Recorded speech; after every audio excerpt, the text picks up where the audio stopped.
n'afa Nna na Nwa na Mmụọ Nsọ. Ka ngọzi nke Onyenwe anyị Jesu Kristi na ịhụnanya nke Chukwu Nna na ịdịkọ n'otu nke Mmụọ Nsọ na-enye dịrị unu niile.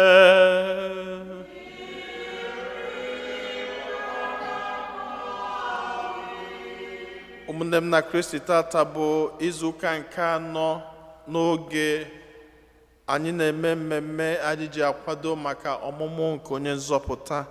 Anyị na-ekene Chineke onye fụrụ anyị n'anya, onye duru anyị n'izuụka gara aga wedubata anyị n'izuụka ọfụ nke anyị banyere tata. Ka anyị na-ekene Chineke maka ihe ọma ndị a niile, ka anyị na-ewere onwe anyị na-etinye n'aka ya wee na-ayọ ka ọmụmụ nke dị nwe anyị Jesu Kristi wetara anyị ngọzi, wetara anyị mbuli elu, wetara anyị agam n'iru na nchekwaba nke Chineke. Enwere ọtụtụ ebumnobi ndị ọzọ nke anyị ji gbakọta ọnụ n'aja masị n'ụwa, ka nnọtazia na isi ana runye Chineke ebumnobi ndị ahụ niile.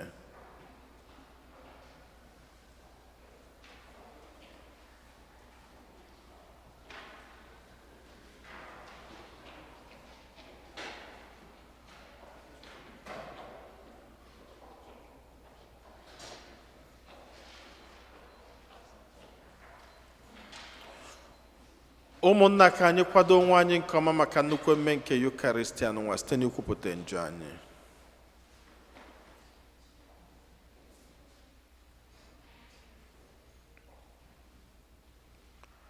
Ekwupụta m gwa Chineke ji ike niile.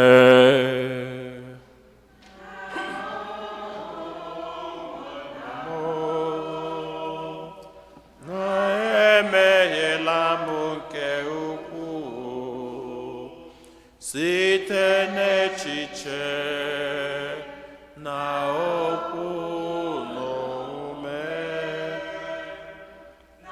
site n'ịrapụ ezi omume o kwesịrị na mụ ga-eme, site na mmehie m, site na mmehie m, site na mmehie m nke kasị ukwuu.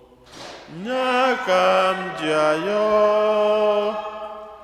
Maria dị ngọzi, Virgin ọkpụ na ndị mmụọ ọma,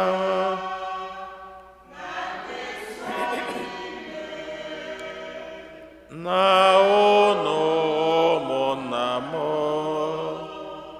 ka unu rọbara Mose bụwa Chukwu anyị ayịyọ.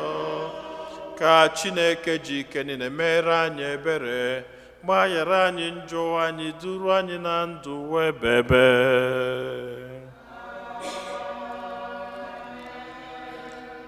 Ka anyị yọọ ayịyọ. Chineke biko, were amara gị hụjuo n'obi anyị, isitere n'aka mmụọ ozi zitere anyị ozi ọbịbịa nke nwa gị. Mee ka anyị site n'ahụhụ n'ọnwụ ya bata n'ebube nke mbilite n'ọnwụ ya. Ayọrọ nke a site na dị nwa anyị Jesu Kristi nwa gị, onye gị na ya dị ndụ na-achị n'ịdịkọ n'otu nke Mmụọ Nsọ, otu Chukwu, site n'ụwa ta ụwa niile.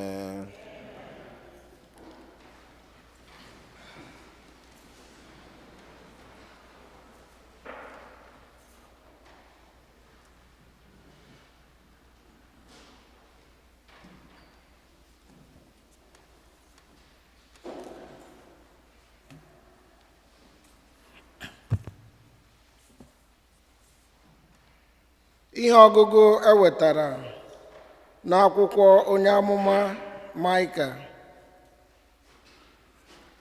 Lee, Onyenwe anyị kwuru, gị bụ Betlehem Efrata, ịdị ntakịrị karịchaa ọnụmara niile nke Juda. Na gị ka esi amụtara m onye ga-achị achị n'Izrel. Mbido ndụ ya siterere ọkpụ tọrọkpụ. Ya bụ, Onyenwe anyị ga-agbaketa ha azụ ruo mgbe nwaanyị ahụ dị ime mụrụ nwa ya. Mgbe ahụ ka ụmụnne ya fọdụrụnụ ga-alọghachi azụ bịakwute ụmụ Izrel. Ọ ga-eji ike nke Onyenwe anyị jirikwa ebube eze nke aha Chineke ya guzoro n'azụ igwe atụrụ ya. Ha ga-ebiri n'enweghị nsogbu ọbụla, n'ihi na site n'oge ahụ gawa, ọ ga-eme ka ọchịchị ya rute akụkụ ụwa niile. Ọ bụ ya ga-abụ udo. Okwu nke osebụrụ ụwa. Azịza: Chineke nke igwe ndị agha, kpọchigha anyị azụ, mee ka ihu gị chakwasị anyị, ka anyị wee nwee nzọpụta. Chineke nke igwe ndị agha, kpọchigha anyị azụ, mee ka ihu gị chakwasị anyị, ka anyị wee nwee nzọpụta. Biko, onye nche nke Izrel, tọọ ntị n'ala nụrụ olu anyị. Si n'oche eze ebe iji ndị mmụọ ọma gbakwasị ụkwụ chawapụta. Kpalite ike gị, bịa zọpụta anyị. Chineke nke igwe ndị agha, kpọchigha anyị azụ, mee ka ihu gị chakwasị anyị, ka anyị wee nwee nzọpụta. Chineke nke igwe ndị agha, anyị na-arịọ gị, chee anyị ihu ọzọkwa. Site n'eluigwe ledata anya n'ala ka ịhụ. Bịa leta osisi vaịn nke a. Chekwaba ihe iji aka nri gị kụnye n'ala. Chineke nke igwe ndị agha, kpọchigha anyị azụ, mee ka ihu gị chakwasị anyị, ka anyị wee nwee nzọpụta. Ka enyemaka gị nọnyere onye ị họtara ahọta, onye i jiri aka gị nye mgbasi ike. Mgbe ahụ anyị agaghịkwa ahapụ gị ọzọ. Nye anyị ndụ ọhụrụ, ka anyị wee na-akpọku aha gị. Chineke nke igwe ndị agha, kpọchigha anyị azụ, chakwasị anyị, ka anyị wee nwee nzọpụta.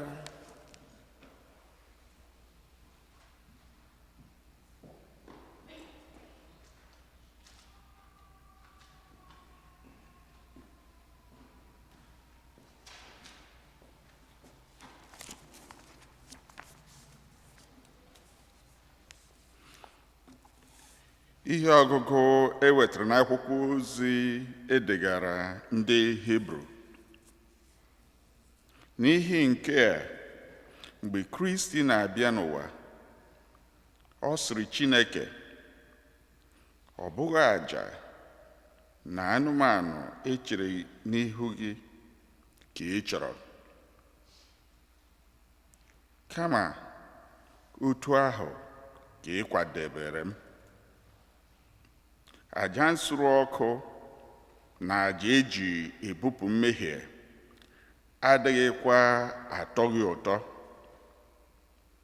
Mgbe ahụ ka m ji sị, Chineke, lee, abịala m ime uche gị, dịka edere banyere m n'akwụkwọ nsọ. Ihe mbụ o kwuru bụ nke a: ọ bụghị àjà na anụmanụ echere n'ihu gị ka ị chọrọ, àjà nsure ọkụ na àjà eji ebupụ mmehie adịghịkwa atọ gị ụtọ. O kwuru otu a, ọ bụ ezie na a chụrụ àjà ndị a dịka iwu si dị. O kwukwara sị, Chineke, lee, abịala m ime uche gị.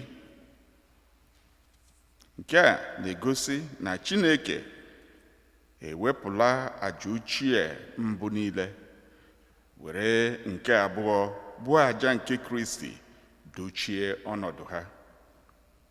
N'ihi na Jesu Kristi mezuru ihe Chineke chọrọ ka o mee. O mere ka anyị si na mmehie dị ọcha. O mere nke a site na iche ahụ ya n'ihu Chineke dị ka aja naanị otu mgbe. Okwu nke osebrowa.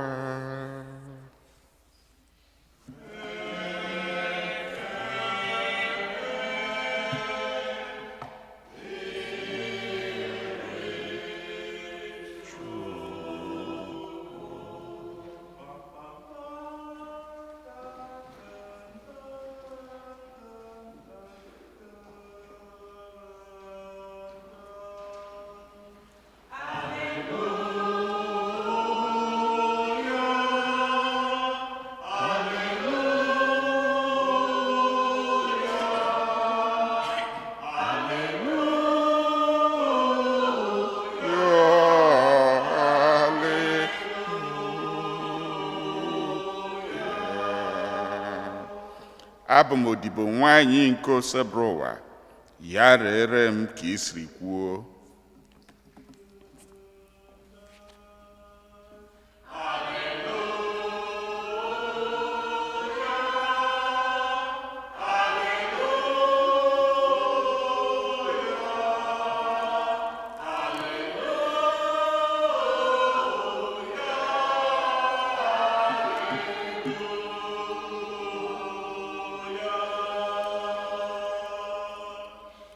Onye nwe anyị nọ n'elu ụlọ.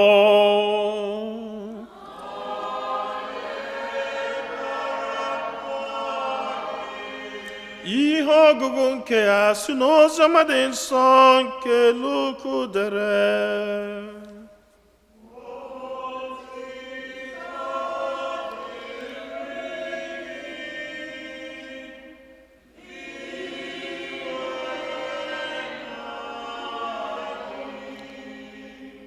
N'oge na-eteghị aka, Maria biliri ije gaa elu ala ọsọ ọsọ ruo otu obodo nta dị n'ala ugwu nke Judea. O wee banye n'ụlọ Zakaraya kelee Elizabeth. Mgbe Elizabeth nụrụ onu ekele Maria, nwa o bu n'afọ wụliri elu. Elizabeth wee jupụta na mmụọ nsọ, o wee welie olu ya tie mkpu ọṅụ sị, ị bụ onye a kachara nye ngọzi n'etiti ụmụ nwanyị niile. Nwa ahụ ị ga-amụ bụkwa onye a gọziri agọzi. Olee ebe ka nke a si ru m na nne nke onye nwe m bịara ileta m? N'ihi na lee, mgbe olu ekele gị dara na ntị m, nwa nọ n'afọ m wuliri elu n'ihi ọṅụ. Oziọma nke osebrowa.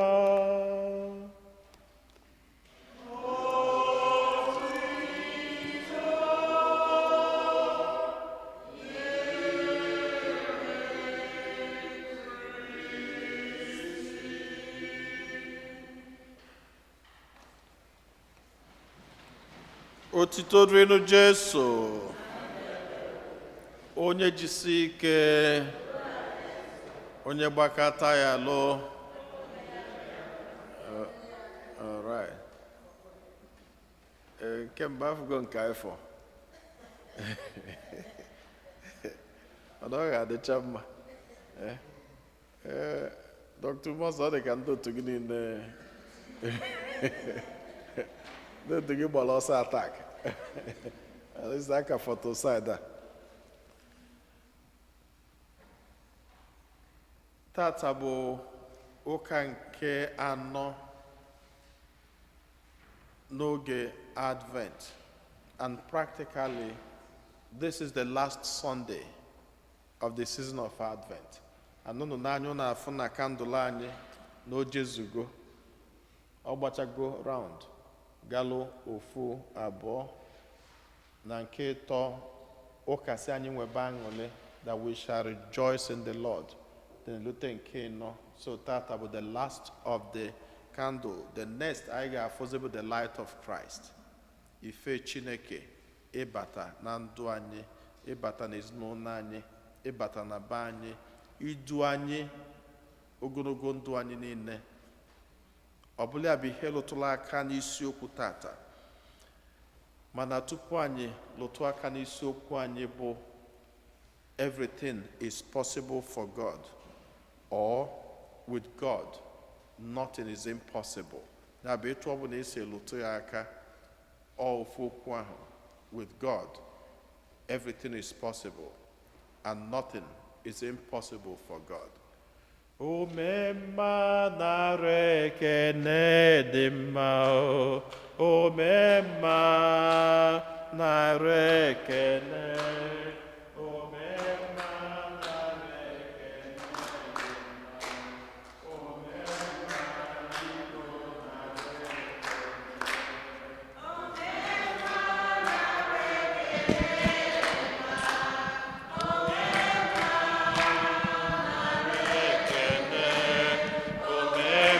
biko nara ekene dị mma, omemma nara ekene, o Chukwu anyị nara ekene dị mma, omega nara ekene, o Chukwu anyị nara ekene dị mma, omemma biko nara ekene.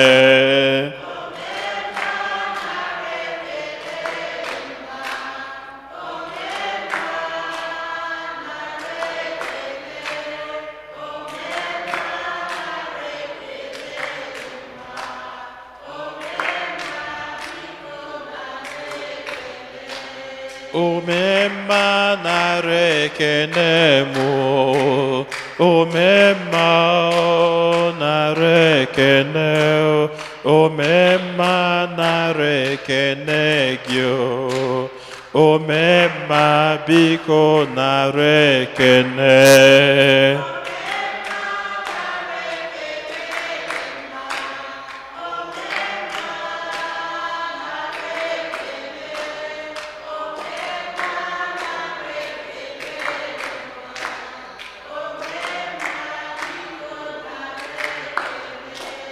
Amara Chukwu bara ụba n'ebe m nọ, bara ụba n'ebe m nọ, amara Chukwu bara ụba n'ebe m nọ, amara Chukwu bara ụba n'ebe m nọ, amara ya.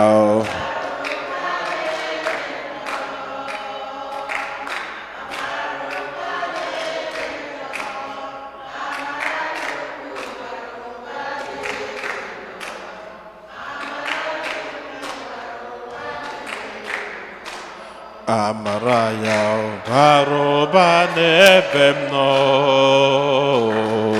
bara ụba n'ebe ị nọ, amara Chukwu bara ụba n'ebe m nọ, amara Chukwu bara ụba n'ebe m nọ,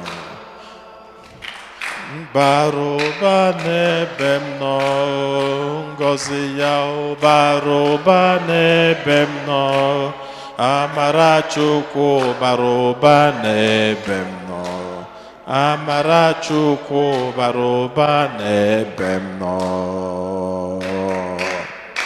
Amen. Nothing is impossible for God. With God, everything is possible. Okwu a bụ nnukwu okwu Angel Gabriel gwa Maria, and okwu a bụ okwu o kwuru ka o wee nye ya okwukwe. When Maria was doubting, how could this be possible? For I am a virgin, I know no man. How can I be pregnant and have a child who will be the Messiah? O wee gwa ya sị ya na nwanne nwanyị Elizabeth dị ime ọnwa isii, onye ndị mmadụ na-akpọ nwanyị aga, onye ndị mmadụ negolo anya na ọkago nka, mana site na amara Chineke na ọ dịghị ime ọnwa isii. For nothing is impossible for God. Anokwu a bụ okwu okwukwe nchọrọ ka onye ọbụla jide aka wee welie wee banye na Christmas. Okwu ọbụkwazi okwu okwukwe nchọrọ ka onye ọbụla jide aka wee banye into New Year. So many things look like they are so impossible. Enwere ike inecha ya anya nke iji bụrụ mmadụ, inecha ụzọ a na-aga, necha ụmụ, necha ihe gbalụgo okirikiri, nsogbu niile nọ gị n'anya, obi ajụ onye ahụ oyi. Onye ahụ asị mba, it's not gonna work. Nke a bụ anya nke mmadụ. Anọ ofu anya nke mmadụ aka Maria ji ne ya anya, necha ya anya wee sị, how could this be possible? Mmụọ Chineke wee sị ya mba, ajụzina ajụjụ ahụ, maka na onye zitere ozi n'ụwa bụ onye ji ike niile. For nothing is impossible for God. O dubata anyị n'ihe ọgụgụ nke mbụ enwetara n'akwụkwọ nke Maịka. Onye amụma Maịka bụrụ amụma wee sị na obere obodo a na-akpọ Benjamin, na ya bụ obere obodo n'ọnya ka a ga-esi wee nweta dike kachacha dike. N'ọnụ obere obodo ahụ ka onye nzọpụta ga-esi were bịa. Now, Benjamin ịbanyekwa na Old Testament bụ obere nwa ọwụnụ nchetalụde ụmụ Jacob. Asani na o nwere nke obere Joseph tọrọ. Kedu afọ onye nke ahụ? Benjamin. So nya bụ nke obere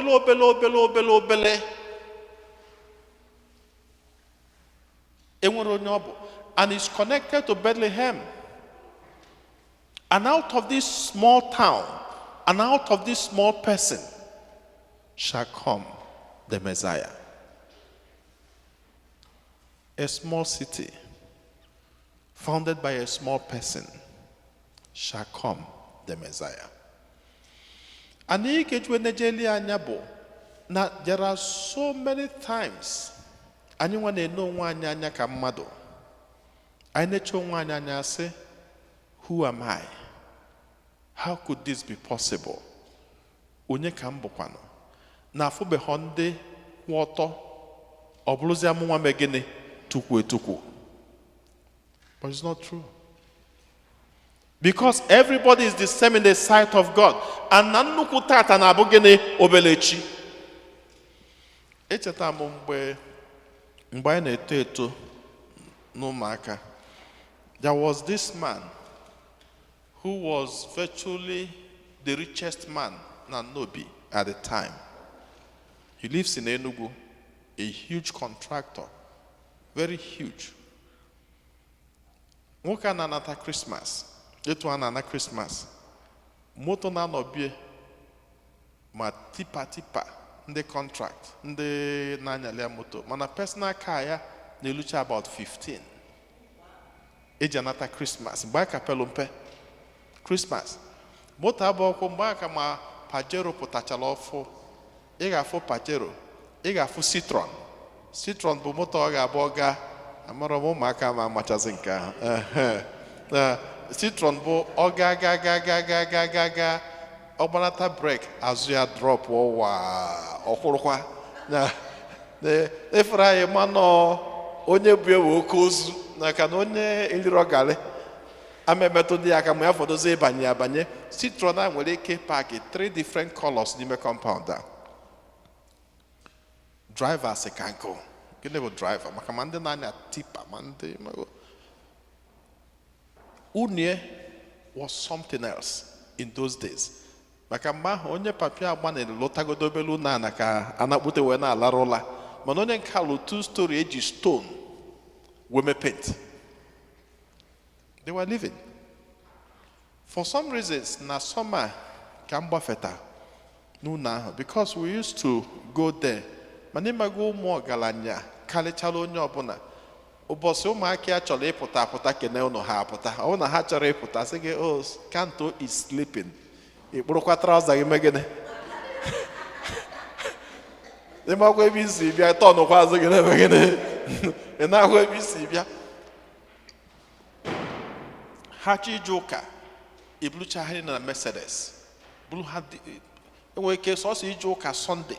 Christmas eji moto ịnọ convoy mgbe convoy ewebọdị na ndị ahụ ma ihe bụ convoy ya ka njenu na ahụ tata na sọma ọ bụrụ na azụ ọkụkọ n'ime ebe ahụ ọkụkọ ga-anwụsị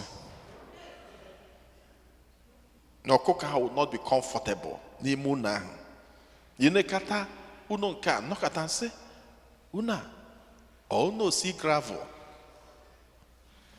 ndị ụlọ a si gravel ka ụlọ onye ọzọ ha nwere ike ime onye m na-ekwu because he was top notch in every ramification ị nwere ike ikwu riches ọkụkọ Chineke dobe ha ebe o dobe ha ka ndị obere wee nwee ike etu Chukwu si eme maka na ịbatazi ya kịta na be anyị ịfụ nọ ndị ahụ mama ha na-asụ akwa ikwe ọ ha na-ekwuzi ndị agha ada eri nri ụtụtụ ọ ha na-ekwuzi etu obodo dị maka na Chineke na-esi from nowhere tụlite nwa ogbenye ọnya ka o ji esi small Bethlehem, from you shall come the Messiah. And that's why nobody should reduce himself because you don't even know the gift of God for you. You don't even know the gift of God for your family.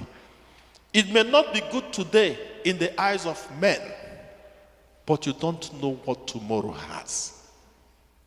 From nowhere, Bethlehem became the greatest. And in Jekwanozoma, Ifokuya, onye abu nwata nwanyị, onye bu Mary. Omara aka nne, omara aka ekpia. Mana sọsọ ofu ihe ọma bụ na o megene ọfụ Chukwu n'anya. Mmụọ ozi Chineke chọbịa nwata nwanyị. Gịnị ka di ya na-alụ? Kapịnta. Kapịnta agbọdụkwa ezigbo kapịnta. No kapịnta nwanyị nọdụ ụlọ okwu. Enwelu oche eji esi nri na kitchen in those days a na-akpọ ime ụmụ nwanyị ebe a ka nwanyị na-anọ eme odezi obere oche ahụ ewelu ntu akụ ya n'isi tụọ na-enwe ụkwụ ịnọ pempe nwanyị nọdụzi ebe a dokwasị ụkwụ ọ na-etinye nnu ọ na-etinye ya na okwu a na-eme azi anọ nwanyị ọ nọdụzi okwu a na-apụ so ndị be anyị na-akpọ ya nwanyị nọdụlụ okwu the carpenter, because it was difficult for him to raise 2 doves. Mgbe ekulite Jesu n'ụlọ 2 doves, it was difficult. Mana ọ na-ezinụlọ ọnụnwa ka mmụọ ozi Chineke bịa chọta nwata nwanyị si ya ekene m gị Maria, I greet you. Why nene? I don't understand this sort of greeting. Onye ka m bụ? Ọ sị ya now the Lord has found favor in you. Nobody. Mana onyanwa na onwe n'anya ndị mmadụ enwere onye ọ bụ mana onyanwa ka Chineke fụrụ na mmadụ ka ọ bụ. For nothing is impossible for God. The eye of God is different from our own eyes. Ọsịa n'ịga atụrụ ime ana nwe ga-amụta Gabo, the Son of the Most High. Mary na-egwu anya sị ịma na enwere ihe ọ ga-abịa enye nwata ọ sị gịnị onye ka a sị ya nye maka enwere ụdị okwu ọ ga-aba agwa gị icherịkatazi ya n'uche gị ịma amakwụdị ma ọ gị ka a na-agwa ka onye ọzọ ka a na-agwa. Mary say, how could this be possible? Because I don't even understand what you're talking about. How could this be possible? Ọsịa, stop doubting. Na Chineke zitelum emegoli nke Kano. Maka na enwere onye ọ chọrọ ka o buso wee zipụta ka ọ bịazie bụ the forerunner of your son. Ka ọ bịa gbaa akaebe n'okwu a na-ekwu na nwanne gị nwaanyị Elizabeth onye ndị mmadụ na omega agadi onye ndị mmadụ na-akpọ nwaanyị aga. That God has found favor in her too. Mary said, "Behold, the handmaid of the Lord. May it be done to me according to thy words." Kolelum kisiliku. Ani ha kwesịrị ibe ekpere Catholic ọbụla. And that's why I chọọ ije ihe anya sị site na amala Chineke. Ọ bụrụ n'obi Chineke na Chineke melụ m ebele na ọ bụrụ mmasị Chineke na 2025 na ọ bụrụ mmasị Chineke na echi na ọ bụrụ mmasị Chineke, let it be done to me according to his will. Meli ekpecha ekpere ahụ wee jebe Elizabeth maka na ka ezichala ozi a na Elizabeth dị ime 6 months.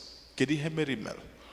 Sometimes ụdị nwaanyị ahụ na-abụ ịgụkọta maka Mary, sometimes we get confused at who she was and who she is. Ọ bụ na ijego pilgrimage to Israel, ị ga-ama na the distance dị from where Mary is living in Bethlehem to where Zachariah and Elizabeth are living. The day we were in a bus. It took us almost 2 hours to cover the distance. 2 hours in a bus. Now, imagine this woman who had no car and possibly poor to have money for transportation. Kedu ka o si ji ije n'ụwa? 2 ways. Number one, either no joke because akwụkwọ nsọ si anyị na Mary ji ọsọ. So we don't even know what that ọsọ means. Because number one thing he get excluded, they won't have flight. So ọsọ abụrụ ịbanye plane weje, it's totally off. Then ọsọ abụrụ ịbanye motor because there was no car. And so the only ọsọ dị na ya bụ either Legacy Benz or camel. Horse is not common in that area because it's a desert area. So horse cannot even run the way it should be because no a bumpy, slopey area. And so what they have is camel, more or less. And camel, I want you to go now to camel. Eating them to doctor na height ya na abiaka chuko de enu camel because it's so tall. Even when I couldn't even climb because then at that height he can say no, I don't think I will be able to manage it. So imagine everyone you know the gold camel, which is okay, a possibility. What a risk. Ọ bụ na oge ka agwa na ibu Jesu n'afọ, onye ga-azọpụta ụwa niile, onye ga-abịa ụwa niile, onye ga-eweta udo n'ụwa. Ikunizie ije neta Elizabeth, ọ bụghị ihe je. So nwanne gị ligolozie jebezie nwa ibu n'afọ pụwa n'elu kamel ime gịnị?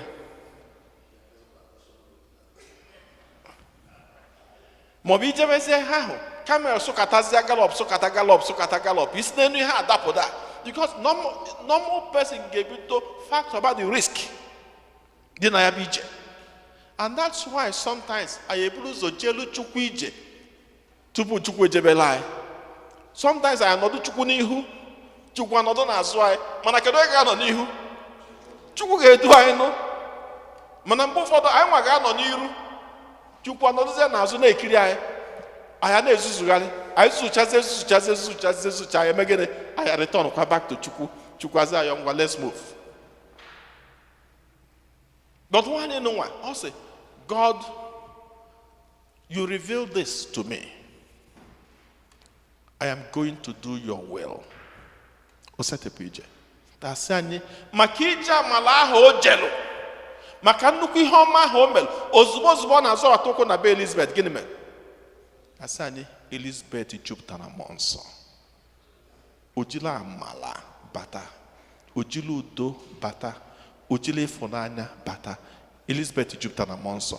Asị anyị na nwa na Elizabeth n'ime afọ na nwa ya n'ime afọ na ozugbo John na-ezute nwatakịrị n'ụwa. John maraba enu. Elizabeth wee jupụtara na mmụọ nsọ wee sị, blessed are you among women. Now, remember, Elizabeth is old and Mary is young. But in the realm of the spirits, there is no age. Elizabeth saw what no normal human being could see. She was filled with the power of the Spirit. Age poor, hierarchy poor, ozugbo sia na mụnwa bụ Elizabeth nwanne gị nke nnukwu ekene gị. Ọ sị onye ka mbụ, who am I that the mother of the Most High should step into my house? Ọ sị na ozugbo ị na-azọbata ụkwụ na ihe dị iche mebe na ndụ m, anọ ihe dị iche aka anyị na-ekpe ekpere ka o mee at the birth of Christ for us. That great change that happened, that connection, the spiritual connection between the child Jesus and John, that spiritual connection be our own portion na Christmas in one. After the prophecy, Mary Nonyelia for long. My dear brothers and sisters, never underestimate who you are in the presence of God. Never underestimate the blessings of God that follows you. Never allow the challenges of the time to downplay your faith in God. Always allow God to lead you. Don't lead God. Allow him to guide you. And that's why we pray. That's why we say, let thy will be done. Kebunobi Chineke mejuo na ndụ anyị niile. Ka mgbe anyị na-achị zọbata ụkwụ na Krismas n'ụwa, ka anyị zọbata ngọzi. Ka anyị na-enejekwazi anya n'afọ 2025. Ka amala, ịfụnanya na odudu Chineke nọnyere anyị niile site na Kristi Onyenwe anyị.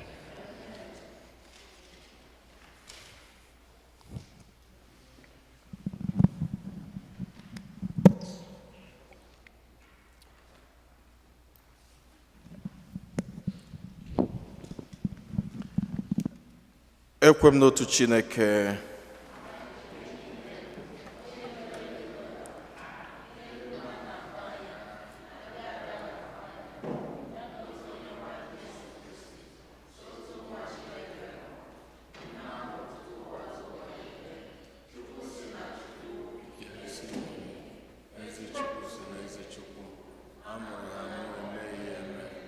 Ya na nna bụ otu ihe n'ihe a ji eburu Chukwu, onye si na ya mee ihe dum, onye maka ihe anyị bụ mmadụ na maka ihe nzọpụta anyị si n'eluigwe gbadata, were arụ na Virgin Maria site na mmụọ nsọ, ọ bụrụ mmadụ, abịa kpọgbuo ya n'obe n'ihe anyị n'oge ọchịchị Pontius Pilate, ọ taa ahụhụ, ọ nwụọ, enye ya, o bilitere n'ụbọchị nke atọ ka akwụkwọ nsọ siri kwu, ọ rọgoro n'eluigwe nọdụ n'aka nne, ọ ga-abịaghachi ọzọ n'ebube ya ikpe ndị dị ndụ na ndị nwụrụ anwụ ikpe, onye ọchịchị ya na-enweghị njedebe. Ekwe na mmụọ nsọ, onye nwanyị na-enye ndụ, onye si na nna na nwa pụta, onye a na-esekpụrụ na-etokọdo ya na nna na nwa, onye si na ndị amụma kwuo okwu. Ekwe m n'otu nzukọ nsọ Katọlik na Apọstọlik, ekwupụta m otu baptizim nke mgbaghara njọ. Ana m atụ anya mbilite n'ọnwụ ndị nwụrụ anwụ na ndụ ụwa ga-abịanụ. Amen. Ekpere nke ndị kwelụnụ, mmadụ ịtọ ga-edu anyị n'ekpere. Chineke onye fụrụ anyị n'anya, anyị bụ ụmụ gị abịago n'iru gị n'ụbọchị tata iji nye gị ofufe n'ụzọ pụrụ iche, ya na iji werekwazi ọtụtụ ebumnobi anyị gosipụta gị. Anyị na-ayọ ka iche ntị ma nụrụ anyị ya anyị.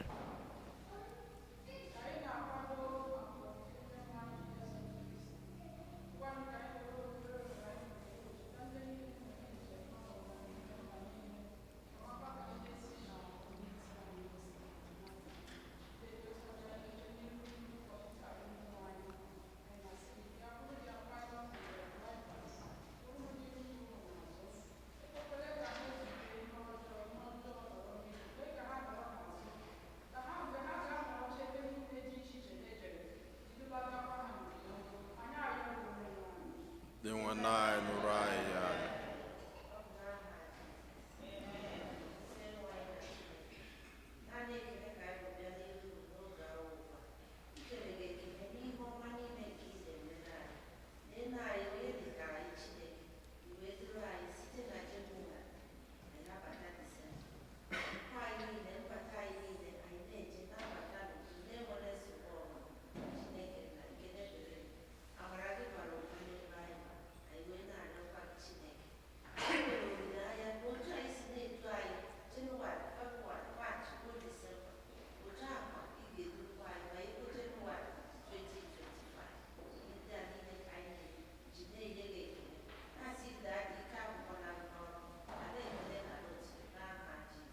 Amen.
Dị nwanne anyị nụrụ anyị anya.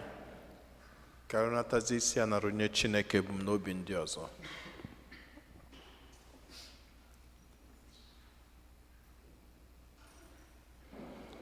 Ihe mere m dị mma o, haleluya o. Ihe mere m dị mma o, haleluya o.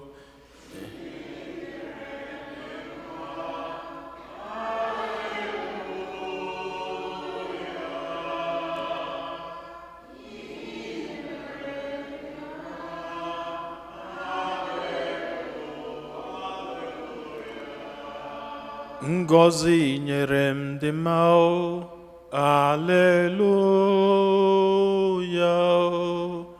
Ngọzi nyere m dị mma o, aleluya o.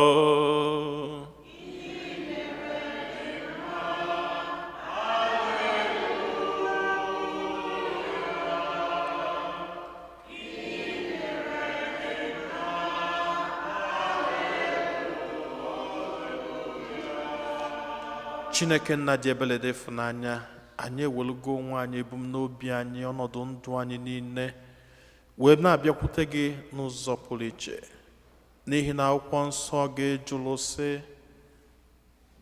how could this be? Iwe kụziela anyị sị that nothing is impossible with you.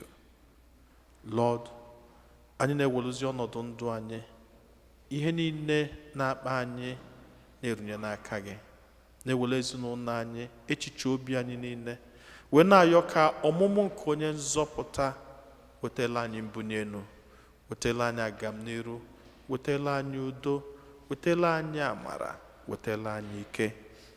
A na-erunyekwazi masị n'ụwa n'isi ezinụlọ Nweke Chibụzọ, na-ayọ nchekwaba nke Chineke na odudu.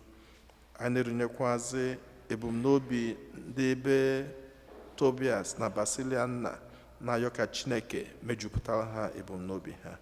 Ihe ndị a niile ka anyị yọrọ, ma kwe na ị ga-emela anyị karịa ka anyị pụrụ ịyọ gị site na Kristi onye nwe anyị.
rịọba na ụmụnna m ka aja mụ na unu na-achụ bụrụ ihe ga-asọ Chineke ji ike niile ịnara nụ.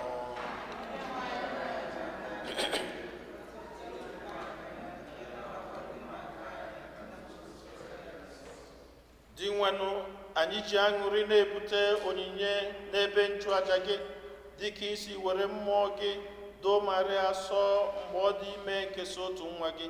Biko were otu mmụọ ahụ doo onyinye dị a nsọ site na Kristi onye nwe anyị. Onye nwe anyị na onye lụnụ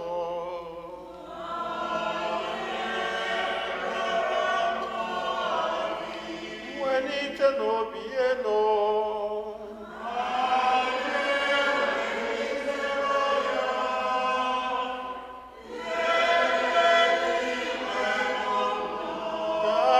N'ụdị nwere Chukwu anyị ekene.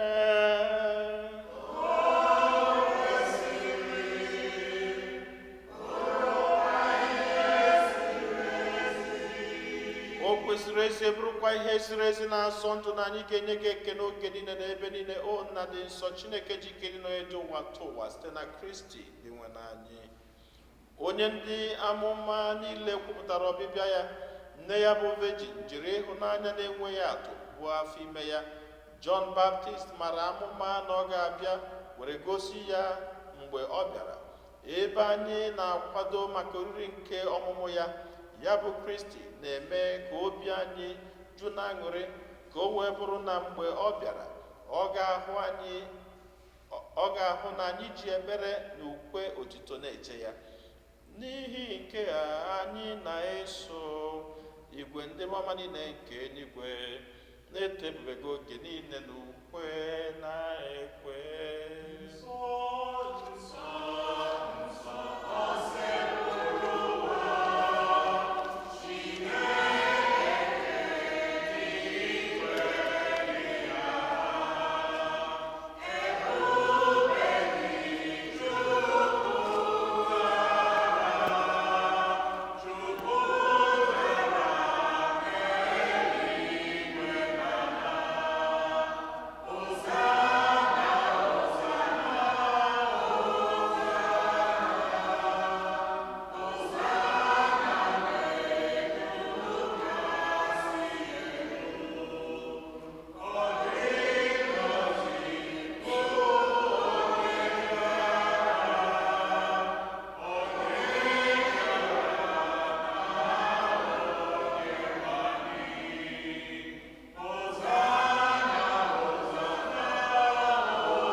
Nna anyị dị nsọ ezie, sọ gị na-edo ihe dị nsọ. Anyị arịọ ka ido onyinye ndị a nsọ terukwasara mmụọ gị, ka ha wee ghọrọ anyị arụ n'ọbara nke onye nwe anyị Jesu Kristi, onye bịara tupu edunye n'ọnwụ ka o jiri aka wee nara. O were achịcha nye gị ekele n'otito, nyawa ya nye ya ụmụazụ ya sị, naranụ nke a, rienụ ya ụnụ niile, nke a bụ arụ m nke a ga-eduru nye maka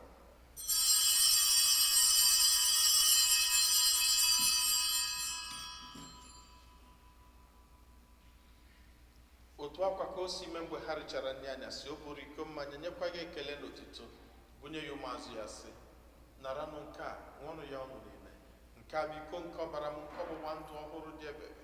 A ga-agba ya n'ihi nna n'ihi mmadụ niile ka e were gbaghara njọ. Na-emenụ nke a na ncheta nke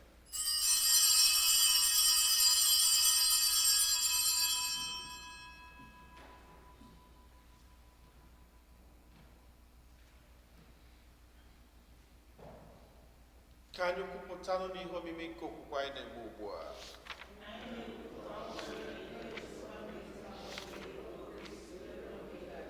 Nna, na ncheta nke ọnwụ na mbilite n'ọnwụ nke nwa gị, anyị ebunye gị achịcha nke ndụ na iko nke nzọpụta. Anyị na-ekele gị n'ihi na ị kwere ka anyị dị mma ịkwụrụ n'ihu gị na-efe gị. Anyị ji ume na-arịọ ka anyị bụ ndị na-anata arụ n'ọbara nke Kristi bụrụ otu site na njikọ nke mmụọ nsọ. Nna, cheta nzukọ gị gazuru ụwa niile, mere ka ịhụnanya gị jupụta ya. Gọzie Pope anyị bụ Francis na Bishọp anyị bụ Robert na ndị ofe ọlta gị niile. Chetakwa ụmụnna anyị ndị ji okwe wee gaa n'ezumike nke ọnwụ, kpọbata ha na ndị ọzọ niile nwụrụ anwụ n'ihe nke mgbe gị, biko meela anyị niile ebere. Ka anyị soro Meji Maria dị ngọzi nne nke Chukwu na ndị apọstụl na ndị nsọ gị na ndị mere uche gị wee keta ndụ ebebe. Ka anyị sorokwana ha na-eto gị na-edo gị ebube site na Jesu Kristi nwa gị.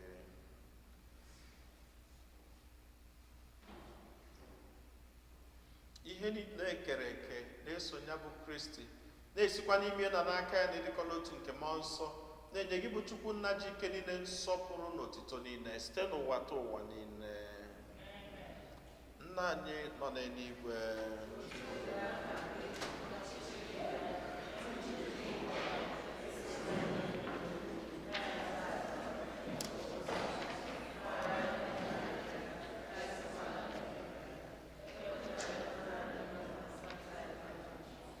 zọpụtara anyị anyị na-arịọ gị sepụ ụwa na-ajọ ihe niile, were ebere nye udo n'oge nke anyị site n'inye aka ebere gị ga azọpụta anyị niile na njọ oge niile. Anyị were gbanahụ nsogbu niile, were nchekwube dị nsọ na-atụ anya maka mbịaghachi nke onye nzọpụta anyị Jesu Kristi. Onye nwe anyị Jesu Kristi, onye gwara ndị apọstụl gị, udo ka m na-arapụrụ na udo nke m ka m na-enye unu, elekwara anya na njọ anyị kama lekwasị anya n'okwukwe nke nzukọ gị. Nye ya udo na-edekọ n'otu mgbe niile ka uche gị siri chọọ, gị bụ onye dị ndụ na-achị ebe ebe. Udo nke osebụ ụwa dịrị unu mgbe niile.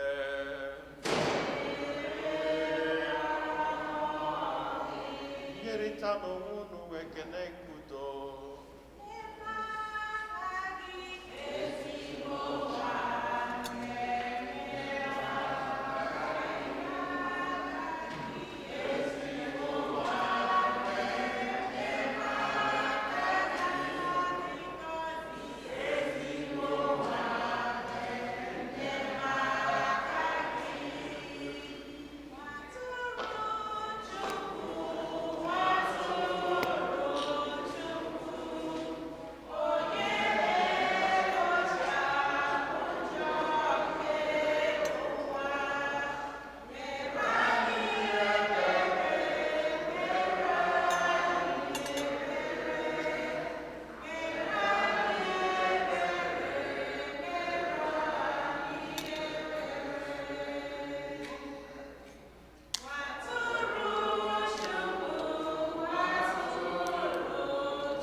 Ụmụnne m na Kristi na nnụ nwa atụrụ nke Chukwu, nye na onye ahụ na-ekpochapụ njọ nke ụwa, anyị niile nwekwa n'isi ọma bụ ndị abụọ na iri nke nwa atụrụ Chineke.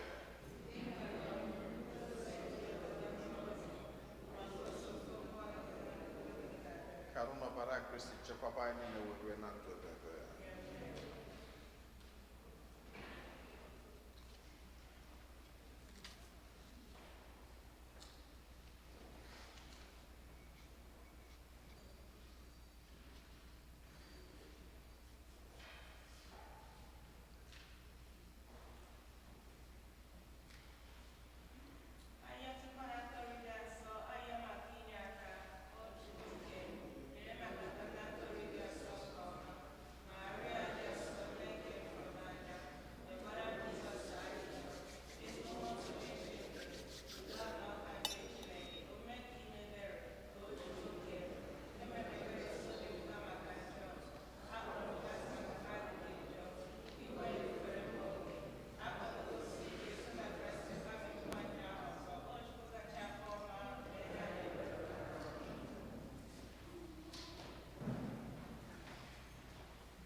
Ka anyị yọọ ayịyọ.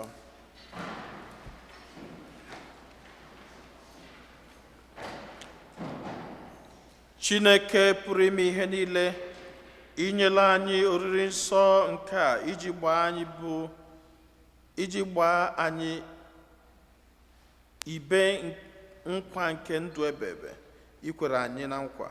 Anyị na-arịọ gị otu anyị na-erute nso na nnukwu oriri nke nzọpụta, mee ka anyị were nsọpụrụ na-eme emume ihe omimi nke ọmụmụ Kristi nwa gị, onye gị na ya dị ndụ na-achị ebe ebe.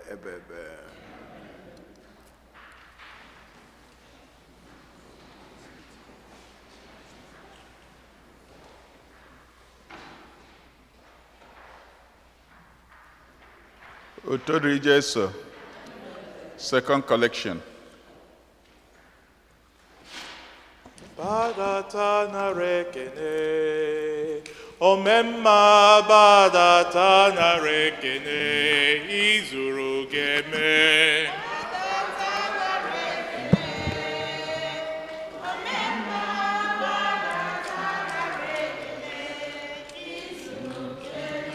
Badata narekene, omemma badata narekene, izuru geme. Omemma badata narekene, izuru geme. Badata narekene, Alpha and Omega badata narekene, izuru geme. Omemma badata narekene, izuru geme. Otodiri Jesu, parish announcement. Next week, the second collection will be for the fuel of our heating system. We count on your generosity. Anyone requesting a mass intention, please call or visit our office at least 2 weeks in advance. The 2025 mass book is now open. You may book a mass intention by visiting, calling, or emailing the office. Please note, the rectory office will be closed from December 23rd until January 1st in observance of the Christmas holiday season. Come and join us for our Christmas celebrations. On Tuesday, we have Christmas Eve family mass and pageant at 6 p.m., as well as Christmas caroling, where we invite you to come and sing to baby Jesus at 9 p.m., followed by mass at 10 p.m. On Christmas Day, we will have English mass at 10 a.m. and Spanish mass at 12 noon. More information in the bulletin. Our church will be blessing statues of baby Jesus during the Christmas masses on the 24th and 25th. You are welcome to bring your own. Otodiri Jesu.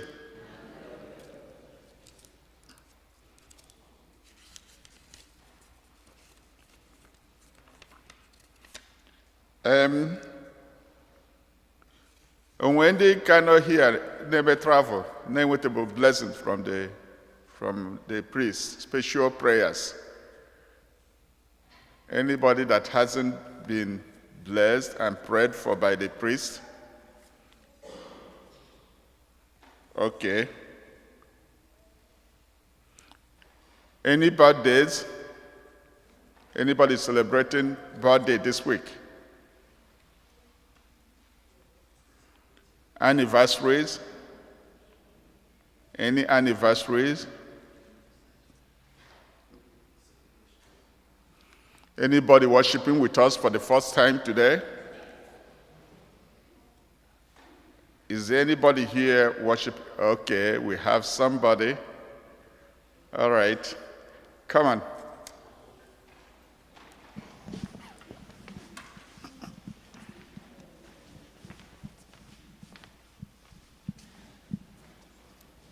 Tell us your name and where you come from. My name is Adeze, and I'm from Atlanta, or I'm from Enugu. From Enugu, okay. You visiting from Enugu or you live here? I live here in Atlanta. Huh? I live in Atlanta. Oh, in Atlanta. Okay, okay. All right, in the choir. Come in the name of the Lord. You are welcome in the name of the Lord. We can see we love you in the glory of the Lord. You are welcome in the name of the Lord. Otodri Jesu. Please, can I use this opportunity to wish everybody a very Merry Christmas? I got a happy on Christmas Eve, so later in the new year. Otodri Jesu.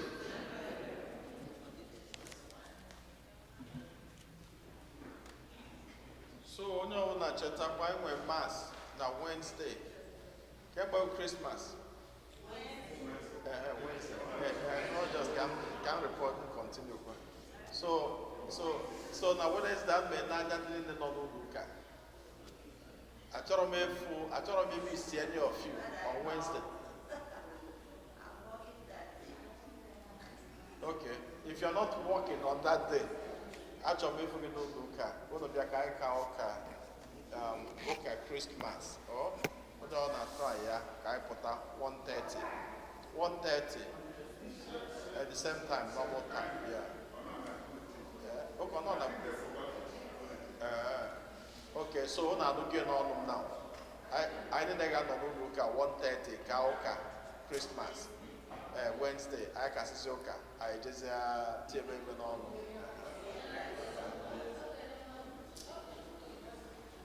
Onye nwanyị na onye lụnụ.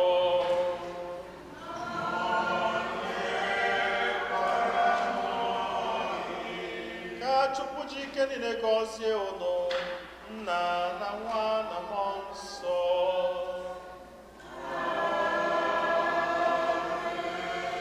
N'abalị Olise agwụsịgo.